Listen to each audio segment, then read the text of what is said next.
seethes as the steamer glides purposefully downriver.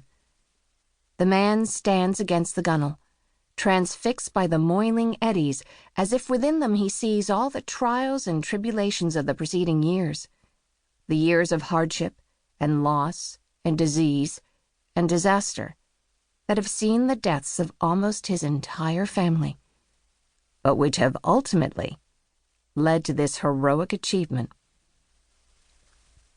As the vessel picks up speed, he descends to the hold and surveys the cargo, the most precious ever shipped from the Amazon to Europe. He fingers the shiny green banana leaves that protect the seeds, 70,000 of them, encased within their silken folds. Seeds of the rubber tree. They must be kept secret and intact at all costs. On them, reputations rest, and more than that, the future of the British Empire depends.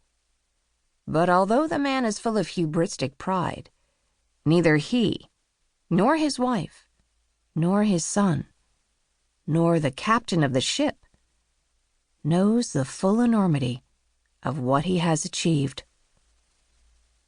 Under the noses of officials, a Brazilian gunboat patrolling nearby, Henry Wickham, who first came to the Amazon to collect colorful feathers for the millinery trade, has committed the crime of the century. The contraband he is shipping will change the world forever, and it will take little more than 30 years to do it. Part 1, 1890 to 1899. Chapter 1, The Amazon, 1890. An expanse of water surrounded them, so vast that it was impossible to tell where the sea became the river, or the river the sea. The sky above hung heavy with lowering clouds, and the air and the water seemed to fill the whole world, so that there was nothing else at all.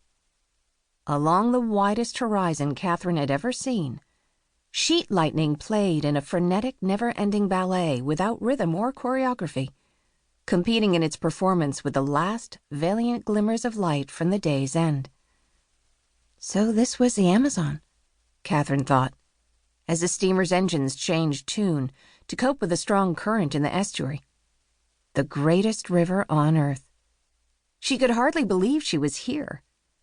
Sweeping her unruly red hair into her hand to stop the vigorous breeze blowing it across her face, she looked back towards the Atlantic from where they had come. Her gray eyes narrowed against the ocean wind. She uttered a silent goodbye to Europe, to London, and to home. She had no idea when, or if, she would ever return. Everything had happened so quickly.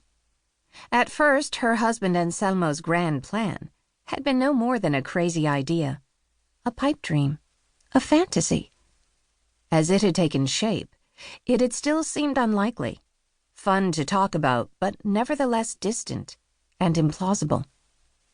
And then, suddenly and somehow inexplicably, it had become a firm decision, an actual arrangement, tickets booked, final farewells exchanged.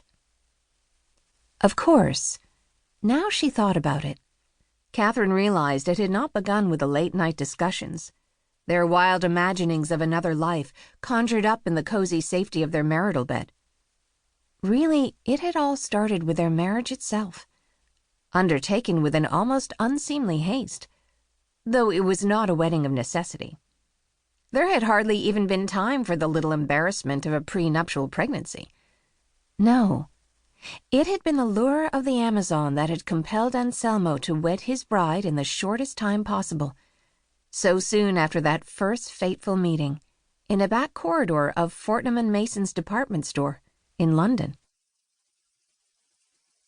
It had been a long day. Katharine's back was aching. Her feet were killing her in the shoes that pinched, and her head throbbed. As she passed through the doors that led off the shop floor, she ran her hand across her forehead and paused to lean against a stack of shelving. She longed for the warmth and comfort of her mother's snug kitchen, and the hugs and kisses of her many siblings that always greeted her on her return.